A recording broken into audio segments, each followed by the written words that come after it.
പൊന്നോ ഇന്ന് നമ്മളെവിടേക്കാ പോണ്? അപ്പൊ ഞങ്ങള് വൈമാളിൽ പോയി കുറച്ച് സാധനങ്ങൾ പർച്ചേസ് ചെയ്യാനുണ്ട്.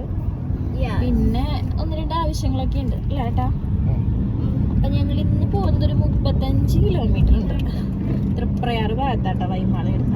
അപ്പൊ അങ്ങനെ ഞങ്ങൾ നമ്മുടെ പുതുക്കാട് റെയിൽവേ ഗേറ്റിന്റെ അവിടെ എത്തിയിട്ട് ഇന്ന് ഭാഗ്യത്തിന് ഞങ്ങൾക്ക് ഗേറ്റ് അട കിട്ടിയില്ല. അല്ലെങ്കിൽ സാധാരണ മിക്കതും ഇവിടെ ഗേറ്റ് അട കിട്ടാറുണ്ട് കേട്ടോ.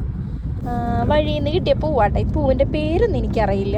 അതിൽ നിന്ന് ഇങ്ങനെ കുഞ്ഞ് കൈമ കണ്ട നെഗം പോലത്തെ വെച്ചേക്കണം. ഞാൻ ചെറുപ്പത്തിലൊക്കെ വെച്ചിട്ടുണ്ട്. പിന്നെ ഈ പൂവിൻ്റെ പേരറിയണവരൊന്ന് കമൻറ്റ് ചെയ്തോളൂ കേട്ടോ. ഈ കാണുന്നവരുടെ തൃപ്രയാർ അമ്പലം, തൃപ്രയാർ പാലം. അങ്ങനെ ഞങ്ങളിതേ വൈമാളിൽ എത്തിയിട്ടാ. ഞങ്ങളിതേ വണ്ടി പാർക്ക് ചെയ്യാട്ടോ.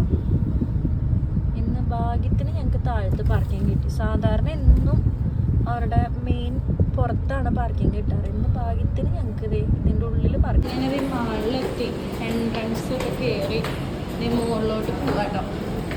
ഇനി ഇവിടെ കുറച്ച് പർച്ചേസിങ് ഉണ്ട്. പിന്നെ ഇവിടെ ഒന്ന് ഗെയിമിൻ്റെ അവിടെ ആക്കണം, പ്ലേ ഗെയിമിൻ്റെ അവിടെ ആക്കണം.